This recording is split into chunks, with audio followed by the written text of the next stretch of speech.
Аял менен эркек ажырашайлы деп казыга келет экен. Казы эмне үчүн ажырашасыңар десе, аял киши айтат, мен үй бүлөдө ордум жок. Эркек эрилик кылбайт. Эч бир маселеде мен адам ордунда көрбөйт.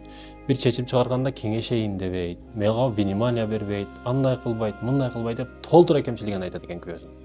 Анан күйөөсүнөн сурайт экен казы, мындайча айтканда дилеттүү сот да. Аялыңыздын кайсы кемчилиги үчүн ажырашайын деп атасыз десе, эркек карап туруп, мен ажыраша турган, кое бере турган аялым жок, балдарым сонун, аялым сонун дейт экен. Неге бир кемчилигин айтпайсызбы? Десе, мен аялымдын кемчилигин айтыш үчүн үйлөнгөн эмесмин. Аялымдын кемчилигин башка эркектерге эч качан айтпаймын дейт да. Бүгүнчү эркек ТТХ 2000 сөз болуп аялынын толтура кемчилигин айтат. Эң биринчи келип алып. Аял туруп турсун, эркек келип арзанат аялына. Үйдө отура берип, катын ордого катым болуп калды да бүгүн, телефонунан чыкпай эркектер.